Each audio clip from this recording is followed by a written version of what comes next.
Bom dia, boa tarde, boa noite. Bem-vindos a mais um Acervo Fantástico. Como sempre, eu sou o Felipe Sobreiro e eu queria introduzir, apresentar meus colegas. Igor de Campos. Olá, bom dia, boa tarde, boa noite para todos e todas que estão nos escutando. Sempre um prazer estar aqui conversando com vocês, cavalheiros. E também o nosso caro Baby Diego Nunes. Baby Diego? Boa! Gostei da piada. Demorou um segundo para cair a ficha. Tudo bom? Como estão? Tudo bem? Aqui habla Baby Diego, el cabrón de Argentina. Nosso episódio de hoje é sobre Filhos da Esperança, Children of Men, um filme de 2006 do Alfonso Cuarón com Clive Owen, Julianne Moore, Michael Caine, Chiwetel Ejiofor, filmaço, assim. É uma ficção semi-futurista, né? Que pra nós agora tá bem próxima, né? Distópica, que a gente acho que tem muito assunto pra conversar e é um grande clássico, assim, recente. Então, bora lá. The world was stunned today by the death of Diego Ricardo, the youngest person on the planet. É um filme de 2006, né? Baseado num romance da P.D. James. Se passa no futuro próximo, né? 2027. Que aconteceu alguma catástrofe mundial, internacional, assim, biológica, alguma coisa que as mulheres pararam de ter filhos, né? A humanidade virou infértil. Então o mundo tá acabando lentamente, né? É um mundo sem esperança, um mundo degradado, decadente, e com muitas rinhas, né? Guerra civil. E nesse meio desse mundo aí, o Clive Owen, nosso personagem principal, o protagonista, né? Ele se vê como uma missão, né? Nesse mundo que tá fadado a morrer, não tem mais crianças, um grupo guerrilheiro dá a missão para ele acompanhar uma moça que tá grávida, né? A primeira mulher grávida em quase 20 anos. Que é uma revelação que muda o mundo, né? Então ele tem que levar ela nessas paragens, né? Devastadas da Inglaterra, até um lugar onde possivelmente vai ter um barco que pode ou não recolher ela e levá-la num santuário, né? Então tem essa possibilidade de que, apesar de que tá tudo tão, né, acabado e falecendo, né, a humanidade, o mundo, tem essa esperança nessa moça, né? E ele, que caiu acidentalmente nessa história, porque ele era o ex-marido de uma das mulheres dessa guerrilha, ele se vê envolvido aí e ele que é encarregado de acompanhar ela até esse ponto onde ela vai ser resgatada, né? E a história é isso, né? É essa missão que ele tem. Bora começar então a falar das nossas impressões, assim. Por exemplo, Diego, sua história com o filme e também suas impressões, assim. Então, eu assisti esse filme quando saiu e gostei muito, mas eu não achei que tinha alguma coisa super especial sobre ele. Assim, só gostei bastante, né, quando saiu na época. E aí eu assisti. E aí tem um canal no YouTube que eu sigo, que se chama Cinefix, que é um ótimo canal, que faz listas de melhores filmes, melhores edições, melhores trilhas sonoras. Eles fazem melhores em vários aspectos sobre cinema, né, sobre filmes. E eles dão excelentes dicas, assim. Eles têm listas fantásticas, assim, eles têm muito bom gosto. E tem muito conteúdo ali interessante também, e acessível. E aí eu fui ver a lista dos melhores filmes de ficção científica do Cinefix. E isso já faz muito tempo, alguns anos.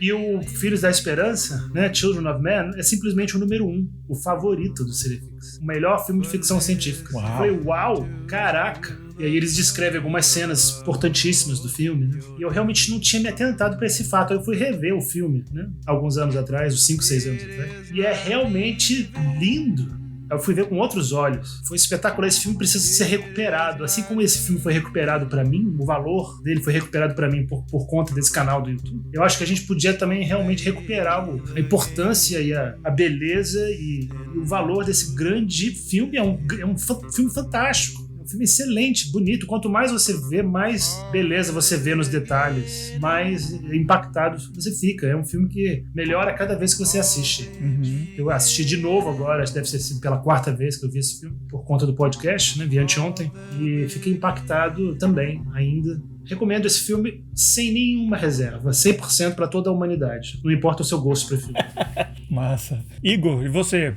Eu concordo com isso que o Diego está falando, assim, eu recomendo esse filme sem reservas para qualquer pessoa, né, que goste de cinema, que goste, assim, não apenas do gênero ficção científica, ou mais especificamente desse microgênero, né, que é o ficção científica distópico, né, que é o gênero que a gente está abordando agora, e que a gente abordará nos próximos episódios aqui do Acervo Fantástico, mas para fãs de cinema de forma geral, sabe? Eu acho que é um filme belíssimo, eu acho que narrativamente também ele é muito rico, assim, sabe? Quem conhece o cinema do Alfonso Cuarón, né, sabe o quanto quanto que, né, o Alfonso Cuarón é um dos diretores contemporâneos mais extraordinários em atividade. Eu também assisti esse filme, assim, não sei se o Diego ele chegou a comentar isso, mas eu assisti esse filme em 2006, né, quando ele saiu. Fui ao cinema para ver esse filme e saí deslumbrado. Eu acho que é um grande filme, eu acho eu acho que é um grande filme, assim, eu acho importante também, assim, sabe? Tanto esse resgate que a gente pode fazer, né, desse filme, não só pela qualidade dele, mas pela atualidade dele também, assim, sabe? Porque reassistindo esse filme pra gente conversar aqui no podcast, eu fiquei surpreso o quanto que, infelizmente, eu tenho que dizer, algumas previsões dele, né, se concretizaram, né? Assim, esse ano de 2027, essa distopia de 2027, ela tá mais, não apenas por uma questão de anos, né, mas ela tá bem próxima, né, daquilo que a gente tá vivendo agora em 2023, né? O estado do mundo, o estado, assim, claro, assim, sabe? Talvez não tão aterrorizante. Aliás, o filme, ele parece quase que uma classificação esses dias que eu vi, não aplicada a esse filme, mas aplicada a um outro filme que eu acho que se aplicaria também ao Children of Men, que é um filme de horror político, né? Uhum. Então, eu acho que é um filme que vale a pena ser resgatado, não só pela qualidade também, mas pela atualidade dos temas desse filme e também pela mensagem que ele passa no final, e a gente vai discutir isso depois. Massa. Pois eu também vi no cinema quando saiu, adorei. Eu acho que foi o primeiro filme do Cuarón que eu assisti. Eu acho que eu só fui ver o Itumamá também depois, assim. E ele é realmente muito bom. Eu não assisti o Roma dele ainda, né? Mas acho que eu vi todos os outros que ele fez e ele é realmente muito um diretor, assim, de mão cheia, né? E realmente, né, esse aspecto que o Igor mencionou de ser um terror político é uma coisa... Esse filme me lembrou muito dessa última vez que eu assisti agora, aquele filme russo Come and See, né? Que é... Você acompanha um menino durante a Segunda Guerra Mundial, que toda a família dele morre e tal, e você vai acompanhando ele, né? É uma paisagem meio apocalíptica, né? Onde tá todo mundo morto ou morrendo e tem guerra. E esse elemento que o Cuarón ele coloca nesse filme, né? Com a ajuda muito clara do Lubezki, né? Que é o diretor de fotografia dele, que trabalha muito também com o Iñárritu, né? E tem uma sensação meio de documentário às vezes, né? O jeito como o filme, as cenas são compridas sem muito corte. Tem uma sensação de verossimilhança com a realidade, né? Então parece que você tá vendo uma coisa real, né? E realmente, como o Igor fala, né? É impressionante como tá atual, lamentavelmente, especificamente o fato de se passar na Inglaterra, né? Tem um elemento, mais do que essa crise de ausência das crianças, que é o motor, né, dessa falta de esperança, dessa decadência. O grande problema que você vê no filme é esse elemento xenofóbico do governo, né? De a caça aos imigrantes, né? É um troço meio brexitiano, no sentido de que a Inglaterra é movida por um elemento meio fascista, assim, uma maneira como eles querem se manter funcionando é deportando todo mundo que não é legal, né? E aí aqui surge então esse grupo de guerrilheiros com o qual tá a Julianne Moore, que é a ex-mulher do protagonista, e tem esse elemento, né, de não só tem a falta das crianças, mas tem esse elemento com o surgimento dessa crise mundial, que também é uma crise de saúde mundial, um troço que também a gente passou, né? Quem tá gravando o episódio aqui em 2023, nós vivemos pro Covid, que é uma coisa, né? É uma crise internacional de saúde, né? Que também fechou fronteiras e tal, e isso ajudou a levantar uma série de governos ultradireitistas que caçam, né, os indesejáveis, que é esse cenário que a gente acompanha, né, no filme, né? Não só tem o pessoal engaiolado, enjaulado, né, os imigrantes, mas a história do filme, inclusive, termina num gueto, né? E a mulher que tá tendo filho não é por nada, ela também é uma imigrante, né? Então o filme tá falando sobre isso, né? Essa geopolítica xenofóbica e anti-humana que subiu ao poder graças a essa instabilidade, né? Que em 2006 era um troço assim bem mais fantasia, né? mais distopia mesmo, e agora a gente vê que na prática isso tende a acontecer mesmo, né? Então é um filme que eu acho que ele é muito mais válido e com uma visão clara hoje do que foi até quando foi feito, inclusive, né? Eu acho que é realmente, como vocês falam, é um filme que tem que ser assistido mais ainda hoje do que quando lançou. Filmaço, sim, obrigatório e super lindo e super bem atuado, bem escrito, a música é impressionante e tudo, mas é um filme que retrata a nossa realidade hoje, né? E apesar de tudo, lamentavelmente, tem esse aspecto, né? Na minha opinião. Inclusive, ele previu o Trump, né? Que foi bem depois que virou presidente bem depois do filme, né? Filme de 2006, e o Trump foi em 2017. E aí ele literalmente engaiolou imigrantes ilegais que tentavam entrar nos Estados Unidos. E crianças, inclusive, famílias, né? Mexicanos, né? Inclusive o Alfonso Cuarón é mexicano, né? A gente tem que falar isso. Né? Isso não é de graça, né?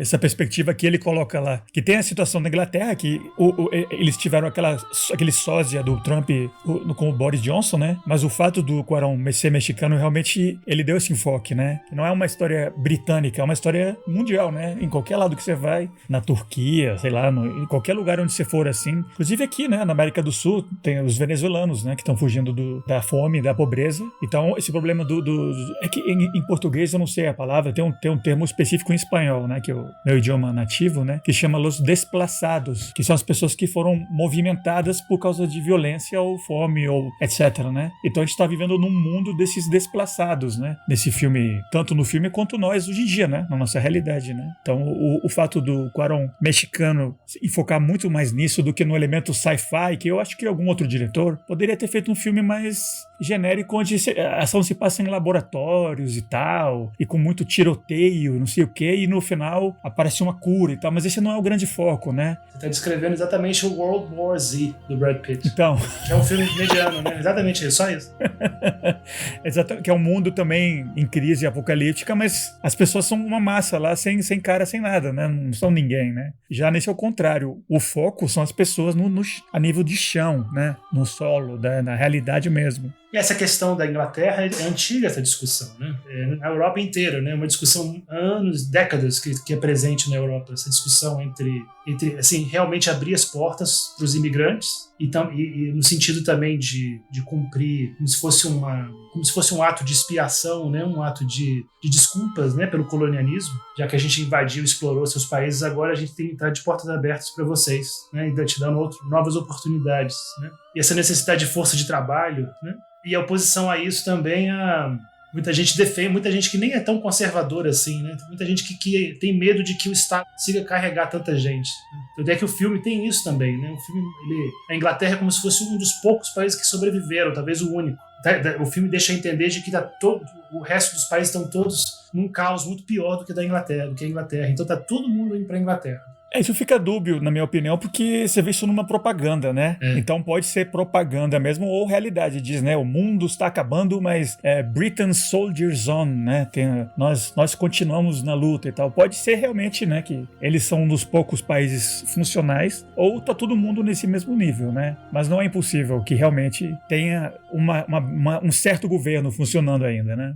Sim, e a gente vê claramente também aonde que o filme se alinha, assim, sabe, no meio desse debate, né? Porque o futuro da humanidade claramente está nas mãos de uma imigrante legal, que eu acho uma mensagem incrível, né? Tá aí, já tá dito. Então a humanidade vai continuar porque tem essa imigrante legal que está carregando o próximo filho, né, que nascerá, né? E provavelmente possivelmente, não provavelmente, mas possivelmente a cura para esse problema de infertilidade que é deixado em aberto no filme também. Isso é uma outra coisa que eu gostei, né? Se isso foge um pouquinho desse padrão norte-americano de ter que explicar cada um dos elementos da narrativa, né, de uma forma, né, às vezes meio estúpida, né, ou então didática demais, né, meio que não abusando, mas assim, meio que subestimando a inteligência do espectador, né? Assim, tudo é explicado. E nesse filme, sabe, a gente sabe que a humanidade está passando por uma crise de infertilidade, que não nascem mais bebês há 18 anos, mais ou menos, ou aproximadamente 20 anos, né? E ninguém sabe o motivo disso. Possivelmente, né, são os raios gama, são o efeito estufa, ou a poluição, ou o que quer que seja, mas assim, ninguém sabe exatamente o que é que está acontecendo, né? E eu acho legal o filme deixar isso em aberto. Nesse sentido, me lembrou um pouco meio que o Saramago até, o Elogio da Cegueira, Elogio da Cegueira, não, é Ensaio sobre a Cegueira, né? Ensaio sobre a Cegueira. Que existe uma crise de saúde mundial, só que nunca dizem, o vírus tal, não sei o que, como fariam num filme de zumbis, assim, né? Então pode até ser uma coisa meio sobrenatural, meio religiosa, né? Pode ser uma maldição, como pode ser uma doença, como pode ser um problema, não interessa, né? O problema realmente não é esse lado nerd de explicar o que é e por quê, e sim que aconteceu, né? Isso é muito interessante e fora do padrão, né? Você não sabe o que é que aconteceu. Você só sabe que esse é o mundo agora, né? Daí pra frente. E aí? O que a gente vai fazer daqui pra frente, né? E a maioria da humanidade diz nada, né? Vamos esperar pra morrer, né? Até que desenvolveu até uma cultura de eutanásia, né? De suicídio controlado, né? Tem até um produto que o pessoal compra pra usar em casa, né? Um mundo meio... Você tá vendo o final lá, né? Você não tem o que seguir, né? Mas o que causou isso meio que não interessa pra história, né? A explicação por quê, né? Essa crise da infertilidade, né, ela pode ser lida, né, como essa metáfora, né, do cancelamento do futuro, né, assim, eu acho que o mais importante, assim, uma das formas que a gente pode caracterizar esse mundo, né, xenofóbico, ou em crise, ou em colapso, mas é um mundo em que o futuro foi cancelado, não tem mais futuro, e aí quais são os desdobramentos desse cancelamento do futuro, né, que pode acontecer, né, que a gente vê, né, no filme, né, que o caos impera a partir daí. Eu acho que o fato também de não haver uma explicação da origem da infertilidade é bem como você falou. Ele pode ser interpretado como algo religioso, né? Ou algo, sei lá, espiritual, não sei. Algo além do que pode ser explicado pela ciência, né? Porque o filme tem muitos elementos religiosos, né? O filme não é um filme religioso, não é um filme católico, mas ele tem várias menções ao cristianismo. Depois a gente pode enumerar, não sei se eu começo agora, mas tem a questão dos peixes, tem a questão do Clive Owen, se chama Theo, né? Que se Theo. Tem um monte de coisinhas, de elementos, assim. Tem essa questão hora que a menina, ela brinca com ele e diz que é virgem, né? Ela brinca com ele uma hora. Ela diz que ela nunca transou, né? E depois ela ri, né? Mas é um outro elemento, né? Exatamente. Ele é um cara que funciona como protetor dela, como se fosse uma figura paternal, mas ele não é o pai da criança. Igual José era com relação a Maria e Cristo, né? E inclusive ela conta para ele, né? Quando ela conta para ele, quando ela mostra, fica nua assim, né? Com a barriga de fora, os peitos de fora, ela tá num estábulo, né? Parecido, né? Quando Cristo nasce, né? Numa manjedoura. E aí chega uma hora que ele também até usa sandália havaiana, mas podia ser uma sandália de Cristo, sabe? Anda descalço. Então esse negócio dos peixes se chamarem peixes tem muito a ver com um milagre que Jesus fez, né? O grupo guerrilheiro, né? Chama os peixes, né? Ele fez um milagre, ele pegou lá, estava pescando lá com Pedro, eu acho, né? E aí eles pescaram peixes e tinham alguns pedaços de pão e eles tinham 5.000 pessoas para alimentar com esses alguns peixes e pão. E aí Jesus, né? Multiplicou isso tudo e conseguiu alimentar todos, né? Ou seja, tem tudo a ver com o tema do filme, né? A Inglaterra pode alimentar todos os países, as nações podem alimentar os imigrantes, não vai faltar. Pode não conseguir porque os ricos eles continuam concentrando as riquezas, né? Tem lá o elemento do rico, do 1% lá pelo Danny, aquele personagem meio primo do personagem principal do Theo, né? Que é o Danny Houston que faz. Uhum. E aí não é por acaso que tem lá que quando ele faz aquela visita, né, para pedir os papéis, né, para ele passar pelas autoridades, né, até salvo-conduto, né? Salvo-conduto. Ele está naquela mansão fortificada, né, com o filho dele e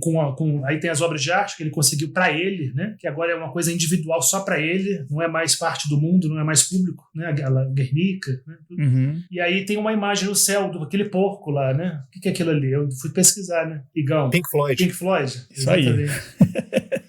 E o porco é o cofrinho, né? É o símbolo do capitalismo selvagem, né? É o símbolo da busca pela riqueza acima de tudo. Com certeza. A gente vê que os ricos no filme, eles vivem numa espécie de isolamento quase solipsista, né? Tem uma hora que o Clive Owen está num transporte, agora não sei se é um ônibus ou um trem, ele está passando por um campo onde tem uma série de pessoas, né? Vivendo uma vida paralela, né? Aquela vida que está acontecendo nas ruas. Não. Não é não? A cena do trem é aquele que ele vê os imigrantes nas gaiolas e tal. Quando ele vai visitar o primo dele, o Danny Houston, ele vai tipo numa limusine, assim, que você vai acompanhando a frente dela e tá tocando King Crimson. E ele entra numa área lá toda protegida com gramados. Exatamente. Então, desculpa, ele tá numa limusine. Eu sabia que ele tava em algum meio de transporte, mas agora eu não tava lembrando qual. Então, ele tava num carro super chique. Então, ele vê, assim, essa vida paralela que os ricos estão levando, assim, sabe, completamente dissociados da realidade, né? Que é o que de fato acontece, né? Assim, sabe, ser rico é você viver uma vida paralela, né? O mundo tá pegando fogo, mas eu sou rico, eu quero que pegue fogo mesmo, assim. Eu tô aqui no meu gramado, né? Passeando em meio a zebras e camelos, né? Assim, porque os ricos também, eles aparentemente resgatam animais exóticos, né, desse colapso, né, do mundo, e eles levam para esse jardim maravilhoso, assim, meio edênico, onde eles ficam lá, vivendo essa vida alienada deles. Mas enfim. Protegidos por aquele exército, né, super mão de ferro, né, super duro, né, que contém a pobreza, né. Você usou a palavra certa, né, Igor? A palavra alienado, né, porque é a fala do Danny Houston, né, a última fala dele, né, pro Clive Owen, ele fala, I just don't think about it. Não penso. Tô nem aí, que o mundo se exploda. Sim. Essa fala, inclusive, eu acho muito interessante, né? Porque ele é o personagem do Danny Huston. Que eu gosto muito desse personagem, inclusive, assim. Eu gosto muito do Danny Huston, assim. Eu acho um ator muito simpático, ele tá sempre muito bem, né? Um character actor, que eu acho que é muito bom hoje em dia. Ele prefere, assim, ele é encarregado de um projeto, né, de preservação das obras de arte mais importantes, né, da humanidade. Então ele resgata, né, obras de arte de todos os países. Então nesse quartel-general onde ele vive, né, assim, você tem exatamente The Ark, né, a Arca. Você tem o Davi do Michelangelo, você tem Guernica, você tem uma parede com uma pichação do Banksy, inclusive no começo, logo quando ele entra, né, no hall de entrada, né, eu achei muito interessante. Dos policiais. Isso. Exatamente, eu achei interessante isso, né? Então é um projeto que procura preservar toda a memória artística da humanidade. E por que ele está fazendo isso, né? O Clive Owen coloca pra ele, isso daqui a 100 anos não vai ter nenhum otário que vai ficar vendo essas obras de arte, né? No sucker, né? Não sei qual é a expressão que ele usa, no wanker is gonna look at these things. Ninguém vai ficar olhando isso. Por que você faz isso? Aí ele fala assim, I just don't think about it. Eu simplesmente não penso sobre isso, né? Eu achei interessante isso. Porque não tá acessível pra todos, né? Realmente acabou, né? A utilidade da arte como algo pra ser mantido, né? Porque na cabeça deles, né? Eles só quer pra ele, né? Como o Diego disse, né? É um deleite enquanto ele tá lá vivo e consciente, já vai morrer e pronto, acabou. Não tem mais arte, não tem mais humanidade, não tem nada, né? É uma coisa a se pensar, né? Assim, porque se, de fato, assim, a humanidade entrar em colapso, né? Qual que seria a serventia, né, da arte, né? Para que serviria a arte, né? A arte sendo, assim, sabe, uma das várias funções da arte, né? Poderia ser esse receptáculo da memória em comum que nós temos, né? Na nossa memória de espécie enquanto humanidade. Então, se a humanidade, né, vai acabar e, portanto, a nossa memória vai acabar, para que serviria a arte? Eu falo isso não como alguém que acha que as obras de arte não têm valor, ou, né, pelo contrário, talvez o valor delas seja justamente no fato delas não terem nenhum valor, mas quando você vê, assim, sabe, diante desse fim palpável das coisas, né, realmente, né, você ter o Davi de Michelangelo na sua sala de estar, não tem propósito nenhum, não tem nenhum objetivo. Mas aí o que me faz pensar, né, também isso é uma outra característica desse mundo, né, que o Clive Owen navega, né, no filme, que é um mundo em que o sentido das coisas se esgotou. É um mundo totalmente vazio de significados, né. Por conta desses vaziamentos, as coisas vão perdendo valor, né? A arte não tem mais valor nesse mundo, né? O dinheiro mesmo parece que não tem mais valor. E o personagem do Clive Owen, o Theo, né? Ele encarna essa perda de valores, porque ele é um homem, ele é cínico, ele é sem fé. Eu acho que talvez esse é um dos principais atributos dele, é um homem totalmente sem fé. E ele vive uma vida para ele mesmo, né? Totalmente egoísta. Ele não acredita mais em nada, ele não acredita mais em Deus, não acredita em nenhum tipo de religião, nenhum credo, nenhuma ideologia, nenhum partido político, nada, né? Ele realmente encarna esse esvaziamento de sentido que o mundo chegou. Ele faz o quê? Pra mim não ficou claro, né? Ele começa o filme num escritório, ele é jornalista? Não, ele trabalha em um ministério, agora esqueci qual é o ministério dele. Ministério da Energia, eu acho. Ministério da Energia, exatamente. Ele é um funcionário público, o que talvez explique, assim, em parte, esse niilismo dele. Pois é. Não tô brincando. Se você é funcionário público, tá escutando assim, fantástico. Isso é brincadeira. Tá gravando aqui de Brasília, então dá todo nossa audiência toda. É um bom dado sobre o personagem, né? O fato dele trabalhar no ministério, né, como funcionário público, né? Porque ele é um personagem desesperançado, né, cínico. É um personagem que perdeu o filho e sofreu muito, né, pela perda do filho, né? Depois fica claro, né, quando ele reencontra a ex-mulher dele, né, Julianne Moore, né, o personagem, a líder dos peixes, né, é a ex-mulher dele. Então, ele é um cara que realmente, como o Igor falou, né, ele não tem mais nada a perder. Ele se transformou num cínico, sem fé. Então, combina muito, né? Você ser uma pessoa assim e ter um trabalho, assim, durante o dia pro governo, assim, pra ganhar seu dinheiro estável e tal, e acabou. Meio mecânico, assim. Meio mecânico, burocrático, que serve só pra manter seus vícios e pronto, né? Que ele é um cara meio bêbado, inclusive, né? Inclusive o filme abre com ele num café, né? Que inclusive passa a notícia de que a pessoa mais jovem do mundo, o último que nasceu, o argentino Baby Diego, morreu, né? Aí ele pega o café dele, ele sai e ele já bota um whiskinho, né? Pra começar o dia com seu Irish Coffee.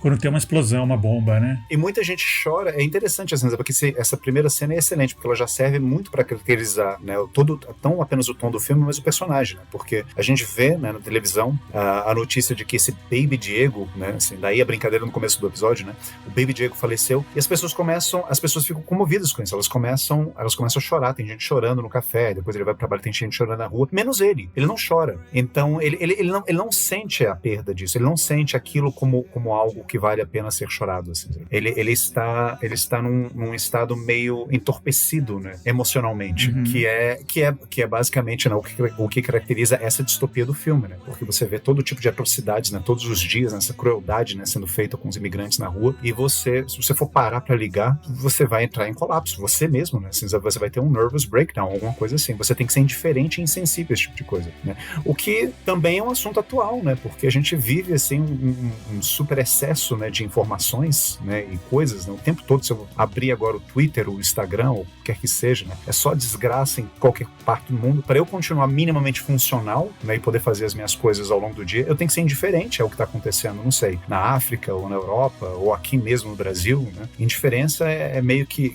é a ordem do dia, né, para que você possa fazer as suas coisas, né, e ter um pouco de saúde mental. Nesse mundo colapsado, né, você não... No final do dia, o moto do Clive Owen como protagonista do Theo é o mesmo do primo dele, né? É melhor não pensar nisso, né? É melhor não pensar nisso. Vai fazer o quê, né? Ele vai trabalhar todo dia no trem dele lá e o pessoal jogando garrafas, né? Pessoas nas jaulas, né? E se ele ficar lá, o que ele vai fazer? Ele vai lutar com a polícia, né? Porque realmente o mundo não tem muita saída, né? Tem essa guerrilha, né? Que quer tomar o poder na violência. Que eu acho interessante, é um elemento que eu gostei muito dele como protagonista, né? Que como o Diego mencionou, que tem um elemento meio né? Ele é meio que um pastor, assim, ele é uma figura meio paternal, que é meio segurança, mas não é uma figura violenta, como outros filmes similares seriam, né? Ele nunca atira em ninguém, ele só leva bala, né? Atiram nele, ele é um cara que ele nunca soca as pessoas, ele não tá lá pra lutar, né? Ele tá lá pra sobreviver e ajudar essa moça, a protagonista, qual a protagonista dele, né? Não é um guerreiro, né? Ele não pega a metralhadora e atira na polícia, ou não joga uma bazuca no tanque, né? Ele não é o papel dele, não. A solução não é isso, né? Ele não tá aí pra isso, pra participar dessa mesma violência geral, né? Generalizada. Ele tá lá pra cumprir um outro papel. Achei muito interessante o fato de que ele claramente nunca embarca nesse lado violento, né? Como um protagonista de um filme que outras histórias no mundo parecido fariam com certeza, né? Ele também é um contraste com o personagem do Chiwetel Ejiofor. Porque exatamente como você está falando, né? O Chiwetel Ejiofor é o cara que não só usa força e violência para resolver. Os peixes, né? Eles são um movimento que tem os princípios perfeitos, certinhos. Eles são pró-imigrantes, eles são contra o tratamento violento dos imigrantes, né? Contra o impedimento dos imigrantes entrarem no país. Eles estão a favor dos imigrantes, mas eles usam violência e pior do que violência, né? O Chiwetel, o motivo político, a ideologia política dele superou em muito a humanidade dele, né? E o Clive Owen, naquela reunião lá, por isso que a menina gosta tanto dele e diz que não, eu considero a opinião dele acima de todo mundo. Ela considera de cara, né? Ela tem uma intuição com relação a ele, como defensor dela, como figura paternal, como figura angelical dela, né? O Clive Owen, porque ela vê que para ele o mais importante é o bem-estar dela. Ele realmente fica assim tocado de vê-la grávida e em nenhum momento ele pensa assim, como é que eu poderia usar esse bebê a meu favor, a favor da minha ideologia política, a favor do meu movimento. Não. Uma ferramenta, né? Não é uma ferramenta para ele quer proteger, só quer proteger o bebê. A humanidade dele fala mais alto, totalmente. Exatamente, eu acho perfeita essa leitura, assim. Inclusive, eu acho que mais nesse ponto, né, o filme ele é também muito contemporâneo, né? Porque ele mostra o perigo da radicalização, porque o personagem do Chiwetel Ejiofor, né, que é um excelente ator, inclusive, digo de passagem, né, o protagonista do 12 Years a Slave, né, uma das mensagens do filme, né, que a gente poderia tirar desse filme é justamente quanto aos perigos da radicalização, porque a causa dos peixes, né, a causa desse grupo anti-governamental, anti-mainstream, né, é absolutamente válida, né, assim, eles querem um tratamento ético, né, aos imigrantes, né, então, assim, eles estão lutando por uma boa causa, mas eles se radicalizaram a tal ponto que eles se tornaram praticamente um grupo terrorista.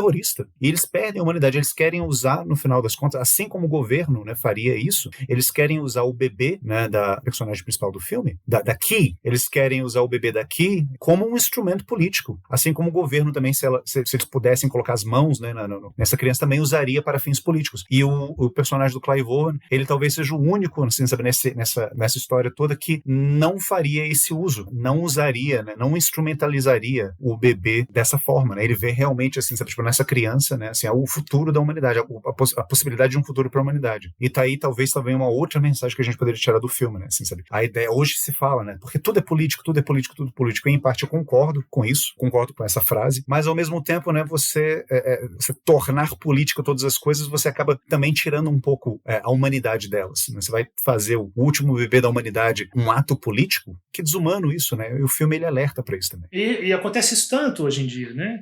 Pessoas com, sabe, de boa coração, bem intencionadas, sabe? Que se politizam de tal forma que acaba que, por exemplo, hoje em dia é muito comum que uma discussão seja só de um lado, né? É cada vez mais raro uma discussão ter dois lados, né? Duas pessoas se ouvirem e debaterem. Ninguém mais quer se ouvir. Se você tem uma opinião contrária, você é mau, você é um escroto, um conservador, filho da puta, sabe? E vice-versa. Ou o contrário, né? Você é um liberal cretino, né? E é uma forma de desumanizar o outro, né? E tá sempre pensando em termos de eu e de nós e eles, né? Nós e eles, nós contra eles, né? Facilita muito para você se seu lado é óbvio, né? Se sua opinião é sempre correta, né? É obviamente certo sempre, né? Então você não precisa nunca pensar se questionar em detalhes do que você acredita, o que você faz e fala, se você tem essa certeza, né, que o seu opositor é imoral, é errado, é criminoso, né? Então você não facilita muito, né, para você se sentir tranquilo com essa postura, se você já começa partindo de que o outro lado é absolutamente errado e incorreto, né? E tem o Theo, né, o personagem principal do filme, ele é uma figura de pai mesmo, ele é o pai, sabe? Porque eu que sou pai, eu entendo perfeitamente, porque ele pensa como pai, sabe? Ele vê assim, o importante é essa criança poder nascer e tá bem, é o bem-estar da mãe e da criança, o resto não importa, o que eu penso, o que eu acho, o que eu acredito, sabe? Isso aqui é vital, a criança é ali, tá fora, sabe? É um filho, não necessariamente dele, né? Mas acho que ele sente, ele pega aquela criança, aquele neném na barriga como filho dele também. Não é à toa que o personagem perdeu um filho 15 anos, 18 anos atrás, 19 anos atrás. Ele é tipo o filho de todo mundo, né? Quando a criança finalmente nasce, né? E a moça e ele estão levando ele fora de um prédio que tá tendo um cenário de guerra quase, né? E aí todo mundo para passar a mão pra olhar, tipo uma primeira nova criança, né? Todo mundo entende num nível meio subconsciente, né? Despertou, né? A coisa mais importante agora é esse bebê, deixa eles passarem aí, né? No nível nosso, real, é diferente, mais micro aqui, né? Mais caseiro. Quando você descobre que você vai ser pai, aí você começa a pensar, poxa, e aí? Onde é que eu vou morar? Onde é que meu filho vai morar? Será que eu tenho que morar numa casa maior? E aí eu vou ter menos liberdade, né? Especialmente homem, todo pai pensa nisso, né? O quanto que de liberdade individual vai sobrar pra mim, né? Será que eu vou poder ser autônomo e tal? Aí depois que a criança nasce, não importa. O que importa se a criança vai estar lá, bem cuidada, se ela vai ter pais presentes ali, é o outro. Se eu vou ter liberdade ou não, fica em segundo lugar. Igão.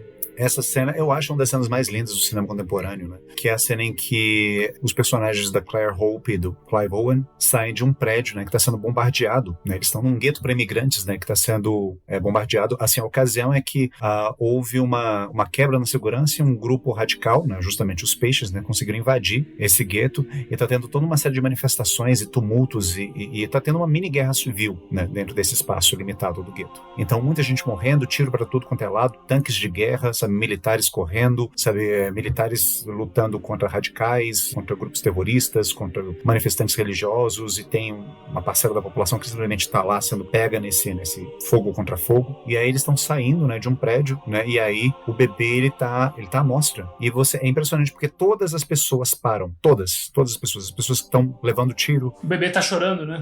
As pessoas começam a ouvir o bebê chorando. Então esse barulho do choro do neném no meio dessa guerra, todo mundo para ouvir, né? Os soldados param, os radicais param, os terroristas param, os manifestantes param, as pessoas que estão morrendo, inclusive, né? Assim, eu lembro que é impressionante, tem uma senhora que ela leva um tiro numa perna, que em uma cena, assim, aparece rapidinho, ela leva um tiro numa perna e ela tá gritando, né? Porque ela foi ferida na perna. Quando o neném passa, ela tá sorrindo e ela, sabe, estende a mão pra tentar pegar no bebê, sabe? Tá cantando, inclusive, e começa a tocar uma música religiosa, religiosa, né? Uma música, um coro religioso. Então, obviamente, essa cena tem uma conotação religiosa. Eu não arriscaria dizer que é especificamente cristã, eu diria que simplesmente é uma cena religiosa. Você vê a criança, né? Assim, a criança é prometida, a criança que descancelou, né? O futuro realmente reaparece, assim, sabe, tipo, em meio a esse caos da guerra. E algumas pessoas, inclusive, se ajoelham para que ela passe. Os próprios soldados, né, que estavam invadindo o prédio. Os soldados, né? E eu tenho que dizer, não sei, assim, sabe, eu não sou uma pessoa muito religiosa, assim, sabe, mas isso me emociona tanto, eu choro que nem um desgraçado nessa cena, assim, sabe? Foi lindo ter reassistido o filme, muito por conta dessa cena, que eu acho maravilhosa. Quando os soldados começam a gritar, cessar fogo, né? E eu acho que o que acrescenta muito a cena é esse que o Felipe tinha mencionado com relação ao estilo do diretor de fotografia, né, Emmanuel Lubezki, né, Tivo. O estilo dele é bem de sequências longas, né? Então esse filme foi muito filmado com a câmera na mão e dá a entender de que tem muitas cenas, a gente não sabe realmente, né, quantos cortes tiveram, mas são pouquíssimos cortes. Então a câmera está sempre na mão, acompanhando os personagens, especialmente nessa sequência. Então essa sequência eles começam lá no segundo andar desse prédio, né? E os guerrilheiros estão lá com bazuca, metralhadora, dando tiro na polícia, também dando tiro e jogando míssel. E ao mesmo tempo um monte de gente, né? Gente inocentes no meio, né? Imigrantes e outras no meio, assim, uma bagunça de pessoas. Então, quando o neném começa a chorar e não tem mais como esconder que tem um neném ali, que surgiu, né? Aconteceu um milagre. As pessoas param para testemunhar um milagre, né? E aí a câmera acompanha, né, o Theo aqui e com o neném no colo, descendo a escada até lá embaixo,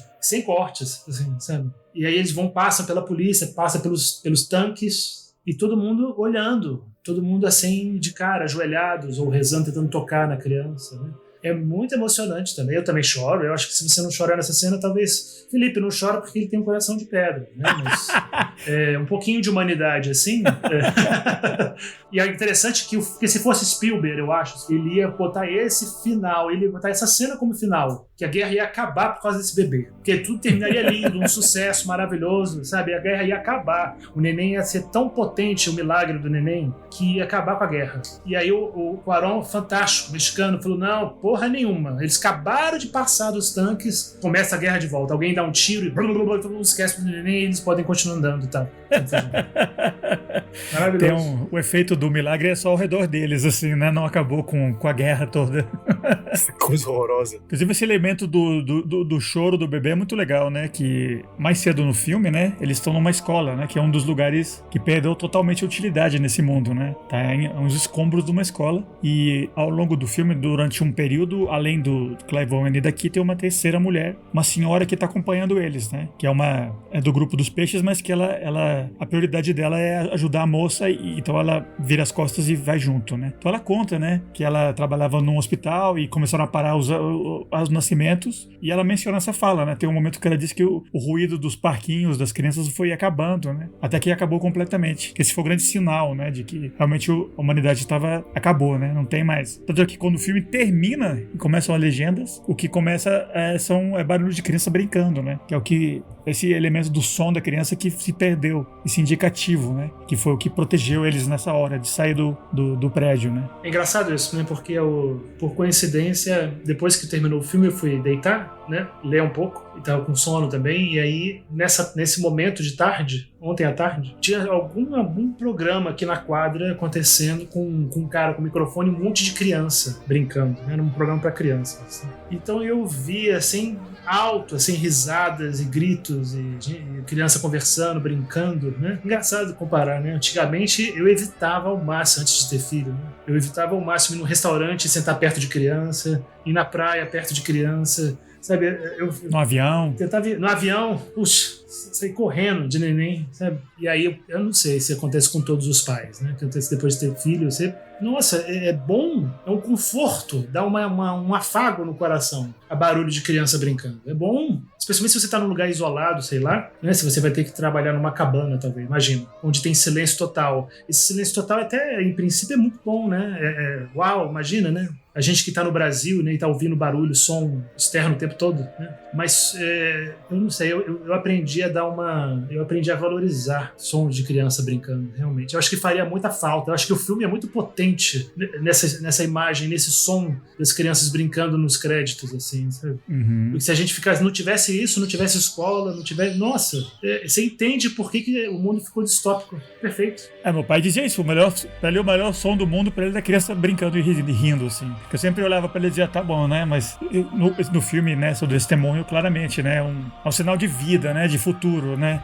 Por mais que quem não tem filho consegue até entender nesse sentido até, né? Não, se você quiser racionalizar apenas, se você só quiser, mesmo assim, é uma coisa importante que tenha, né? Que as crianças, a presença delas é um sinal de que o mundo a história tá acontecendo, né? Tá continuando, né? Que é o que no filme não vai ter mais. Acabou o barulho da criança brincando, acabou o futuro, né? É um filme realmente, assim, cinematograficamente é incrível, né? Tematicamente é maravilhoso e cinematograficamente é incrível, né? Porque a gente estava falando do início do filme, né? Que começa num café, e esse café ele explode, né? Depois que o Clive Owen sai do café, o café explode. E a gente vê, assim, exatamente e qual é o ano do filme, o que está acontecendo no filme, rapidão, né? As notícias, né? Elas mostram tudo de uma maneira natural, assim, né? Que realidade é essa? Em que ano isso está se passando? O que está acontecendo com a humanidade? Super sintético e visualmente, assim, sabe? Diegeticamente, narrativamente falando, tá ali, tudo perfeitinho, você entende, se localiza no filme em um segundo. E aí eu nem entendi depois que ele sai do café, aparece escrito embaixo assim na tela, né? 2017, eu acho. 27. 2027, Londres. Pra que isso? Eu acho que foi o estúdio que obrigou o Cuarón a colocar esse escrito, já tá tudo claro. É claro que é Londres, é claro que é no futuro, é claro que a humanidade não tem mais filho, porque o Baby Diego tem 18 anos, sei lá, morreu. E é um futuro próximo, né? Não é um futuro 1000 anos, 100 anos. É um futuro bem contemporâneo, né? É bem claro só com o filme, né? Não precisa explicar além disso, né? E essa imagem da escola em ruínas, né? É incrível. Diz tudo. Você vê uma escola em ruínas, assim, e você imaginar que não tem mais escola. Pra que escola? Caceta. Né, narrativamente falando, é impressionante o que o Cuarón faz, né? E ele faz isso em outros filmes também, né? Porque ao mesmo tempo que você está acompanhando, né, a trajetória, né, os ires e vires, né, do personagem principal, dos personagens, né, principais do filme, tem uma série de outras histórias paralelas acontecendo literalmente à margem da tela, que só vão enriquecendo e vão informando também, né, o espectador sobre aquilo que está acontecendo, né? Isso serve muito para criar esse universo e você realmente não precisa de explicação. Você não precisa de uma narrativa em off, por exemplo, para dizer que no ano de 2017 aconteceu uma crise que deixou todas as mulheres inférteis, não sei o quê. Eu acho isso inteligentíssimo, eu acho que isso também exige que nós, espectadores, prestemos mais atenção, né, ao filme e assistamos com atenção e reassistamos ele com atenção, porque tem muita riqueza nessas informações, tem muita coisa que é passada para você. Simplesmente você olhar para um detalhe, às vezes é um picho de parede, ou um cartaz de rua, ou que está em uma tela de televisão no filme que vai te dar uma informação nova a respeito daquilo que está acontecendo. Porque, por exemplo, a própria questão do Quietus, né, assim, sabe, que esse programa governamental de auxílio ao suicídio, né, olha só que loucura. Eu só tinha visto isso uma vez, assim, sabe, naquele conto, em um dos contos do Chambers, naquele King in Yellow, né, tem um conto que tem isso, né, o governo ele ajuda as pessoas a se matarem, né, assim, sabe, se você chegou a um estado tal de vida que você não perdeu totalmente esperança, o governo ele te dá uma câmera de suicídio. Eu só tinha visto isso uma vez. Futurama, eles têm umas cabines que é como se fosse um orelhão, só que é do suicídio, assim.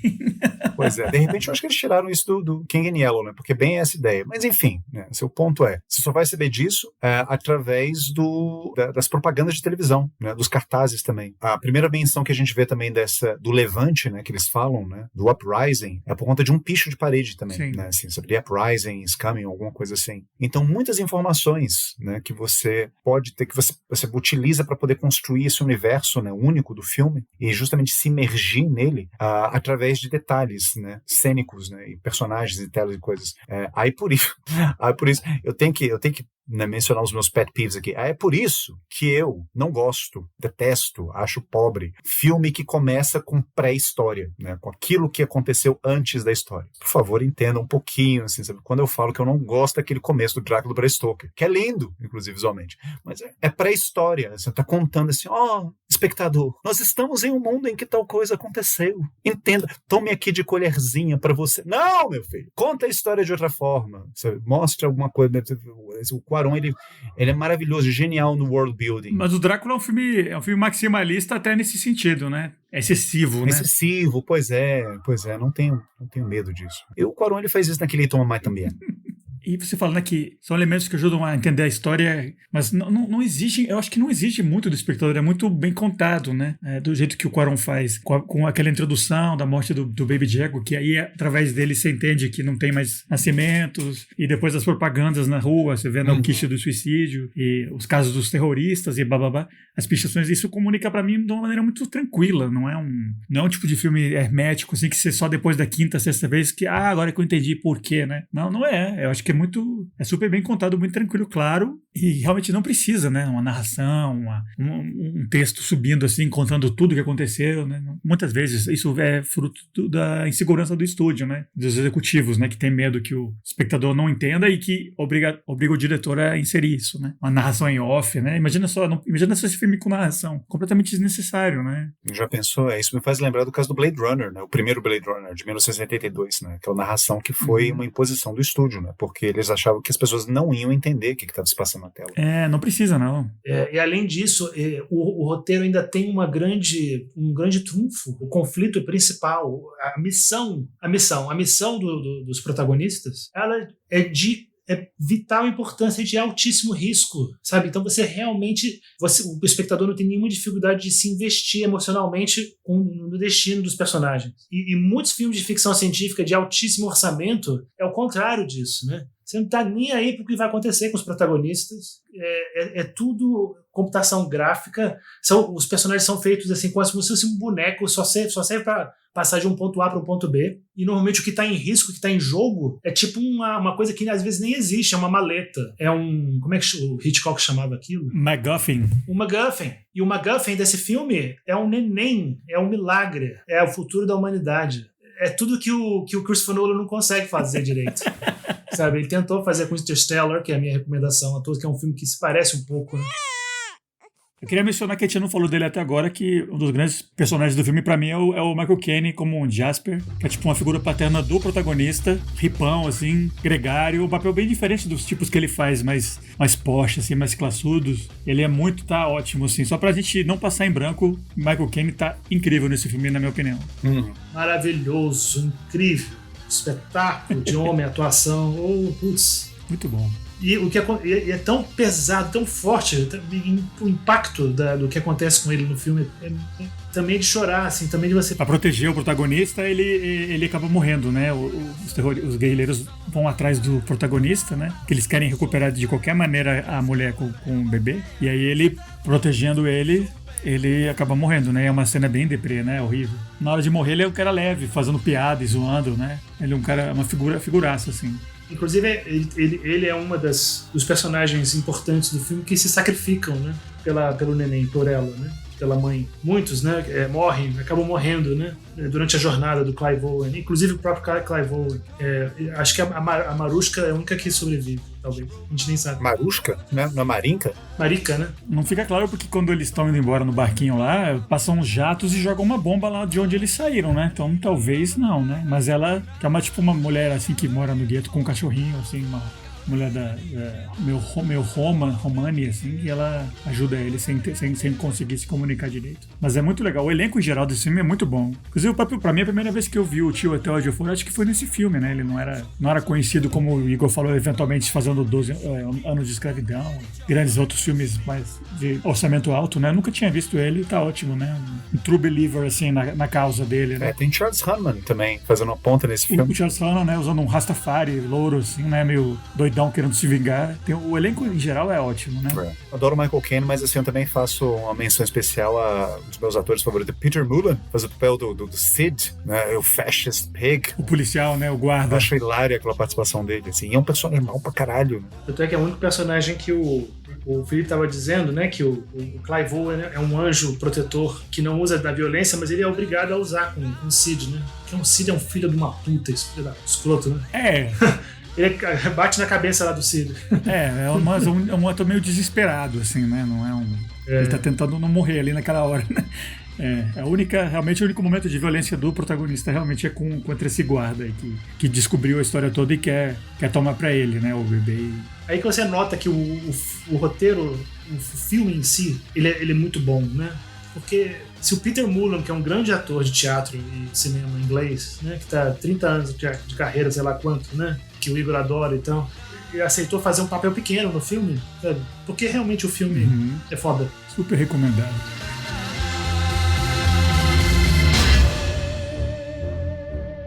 Mas então, a gente tem um dos nossos segmentos, assim, a grosso modo, que a gente tem no programa que a gente tem tentado fazer, à medida que a gente fala do filme e tal, a gente pensa assim em outros filmes ou similares ou que a gente acredita que talvez o ouvinte possa curtir, se você curtiu o filme do qual a gente está falando, né? Que a gente tem feito isso. E eu então queria perguntar para vocês se vocês têm alguma recomendação de algum filme que ou com uma pegada parecida, ou distópico em geral, ou de ficção, ou algum filme que vocês recomendam pro ouvinte que assistiu Filhos da Esperança e curtiu. Tem uma dica, né? Eu acho que é um filme inferior, mas eu achei interessante assisti-lo em comparação com Filhos da Esperança, né? Que é o Interstellar, que tem muitos temas semelhantes, né? A humanidade também está vivendo uma realidade distópica, né? Por uma razão também meio inexplicável no filme. O Christopher Nolan tenta criar umas situações onde tem muita coisa em jogo, né? E aí você se investe realmente o destino dos personagens, né? E com o destino e com a missão deles, né? O quanto que você se envolve com a missão, com a jornada do protagonista. E eu acho que ele tenta realmente se inspirar um pouco, né, no Children of Men, em Interstellar, né? Claro que tem temas muito diferentes, né? É claro que o Interstellar visualmente é incrível, especialmente as cenas que se passam em outros planetas, né? Mas eu acho que em termos de personagens e da jornada dos personagens, né? E do arco dos personagens, né? E do roteiro, né? Do ponto A até o ponto B, o que acontece dramaticamente com os personagens, acho que o Christopher Nolan ainda é muito cerebral, muito frio, ainda tem muito que aprender com os grandes latino-americanos. Cuarón, eu recomendo, na verdade, toda a filmografia do Cuarón, sabe? Eu acho que Afonso Cuarón um espetáculo, realmente um diretor dos maiores, né, vivos, muito bom. Ele fez um filme chamado Tu Maman Tambien, que é um dos poucos filmes feitos que mostram adolescentes de verdade, situações genuínas, sabe? Então, inclusive eu vi o Diego Luna dando uma entrevista dizendo que ele foi convidado para participar do universo Star Wars por causa de Tu Maman Tambien, que o diretor queria que ele desse esse ar legítimo e autêntico de pessoa real naquele mundo lá artificial. Eu que assisti o Andor, ele tá muito bom, não é um papel assim mais pé no chão, diferente dessa vibe Star Wars mesmo. Muito bom, Diego Luna é figuraça. E Igor, você tem qual a sua recomendação, sua dica? Minhas dicas, enquanto vocês estavam falando aqui, pensei melhor aqui nas minhas dicas, né? Como eu sou eu, né? Então as minhas dicas vão ser, talvez elas soem um pouquinho obscuras, assim, mas se você gostou do Children of Men, e se você gostou desse mundo distópico, pós-apocalíptico, e com uma narrativa, assim, se você gostou desse viés religioso do Children of Men, eu recomendo que vocês procurem e assistam, né, assim, O Visitante de um Museu, que é um filme de Konstantin Lepushansky, um filme russo de 1989, né, que mostra uma humanidade totalmente destruída, né, num futuro pós-apocalíptico, também não se sabe direito porquê, e o protagonista ele passa também, assim, de uma jornada parecida com essa jornada do Clive Owen, assim, do Theo, né, no filme do Children of Men. Um personagem que começa muito sem fé, muito cético ou cínico ou desesperançoso ou desgostoso em relação à realidade que ele está vivendo naquele momento, e ele passa por um arco em que ele redescobre um sentimento de religiosidade, né, de que existe algo mais, né, algo além a respeito do qual ele pode fazer alguma coisa, para qual ele pode se sacrificar. Então também recomendo esse Visitante de um Museu. Mas se você gostou desse lado mais, né, politizado do Children of Men, né, e distopias, né, com grupos separatistas religiosos, esse confronto de ideologias e radicalizações e tudo mais, eu recomendo, claro, assim, sabe, um dos meus cineastas favoritos, Lars von Trier, fez um filme chamado Europa, em 1991, com Jean-Marc Barr, que não é exatamente, assim, ficção científica, porque ele supostamente se passa durante o período da Segunda Guerra, mas, assim, é muito um filme de ficção especulativa, assim, porque é uma Europa de ficção, mas não é um filme sobre a Segunda Guerra Mundial, com pesquisa histórica e tudo mais. É um filme, realidade, é uma espécie de realidade alternativa, assim, uma ficção sobre uma Europa distópica, né, com um pano de fundo na Segunda Guerra Mundial, ou que poderia ser qualquer outra guerra, né, assim, no passado ou mesmo no futuro. E visualmente maravilhoso. Os dois filmes, assim, visualmente são impressionantes, mas a Europa, particularmente, eu acho visualmente maravilhoso. E eu acho que vale a pena, assim, sabe? Tipo, é um filme, talvez um pouco, que causa um certo estranhamento, né? Porque você tá... hoje a gente associa o Lars von Trier a filmes como Melancolia e Anticristo. E Anticristo. E o Europa é um thriller, né? Assim, sabe? De espionagem, né? Com cenas de ação, perseguição e violência. E tem um romance no meio. E é um filme muito interessante de se ver. Então, se você gostou desse aspecto mais, né, conspiratório e dessas guerras ideológicas e dessa distopia política, né, do Children of Men, recomendo a Europa, do Lars von Trier. Boto fé. Legal. Já quanto a mim, né, eu mencionei eles ao longo do episódio, né, só pra cimentar, assim, a dica pros ouvintes, né, que é esse filme russo, né, dos anos 80, que eu agora não lembro, mas no texto descritivo do podcast vão estar os dados completos, né, que é o Common Sea, né, que é um filme da Segunda Guerra Mundial, que se passa, né, foi filmado nos anos 80, e é isso, né, você acompanha uma criança lá naquele mundo que é histórico e real, mas você tem essa sensação que é meio verité, que né, o Children of Men, você acompanha ele de um jeito assim que você parece que tem algo meio documentário ali, né? E é esse mundo acabado, distópico e tal, mas as atuações são excelentes. É um filme que, apesar de ser pesado, acho que vale muito a pena ser assistido. E numa vibe parecida, né? E a gente tá gravando esse episódio aqui em meados de junho de 2023. Acabou de falecer recentemente essa semana o Cormac McCarthy, né? Então eu queria aproveitar que um dos filmes que me lembraram desse assunto é um que é baseado num livro dele, The Road, com Viggo Mortensen. E também é uma coisa... Parece um filme que lembra um pouco Last of Us, assim. É um pai com uma criança que lembra também um pouco o Children of Men. É um mundo, assim, onde a sociedade acabou e é tudo meio ruínas e tal, mas é um filme muito, muito, muito interessante também. Não chega a ter esse tom esperançoso que tem no final desse, mas as atuações, a relação do pai com o filho são muito legais. Então, se você quer ver algo nesse viés assim, a dica é o The Road, filme do Viggo Mortensen. A gente está fazendo meio que uma mini temporadinha distópica aqui no acervo, né? Então vamos continuar nesse tema, mas um filme mais puxando para ação, assim, um filme mais popular e conhecido, que é o filme O Exterminador do Futuro, filmaço de 84, né? Do James Cameron com o Arnold Schwarzenegger. Todo mundo já assistiu, imagino, né? Principalmente o segundo, o primeiro é um filme um pouquinho menos assistido hoje em dia, então a gente vai nesse, né? No clássico primeirão que começou a série toda, e daqui a 2 semanas, tá? Grande Diego, últimas palavras. Um enorme prazer, amém, estar com vocês. Adorei a conversa, como sempre. A gente se alongou um pouquinho dessa vez, mas espero que tenham gostado, tenham aproveitado, tenham conseguido ouvir todo o episódio. Estou realmente na expectativa para o próximo. Adoro esse Minuto do Futuro. Igão. Senhores, é sempre um prazer estar aqui conversando com vocês. Eu espero que quem esteja nos escutando tenha gostado tanto quanto eu e ansioso também para a gente falar sobre o Exterminador do Futuro ou falar sobre qualquer outro filme, né, proximamente nos episódios que virão depois desse. Obrigado, gente. É isso aí, galera. Esperamos vocês no próximo episódio, então.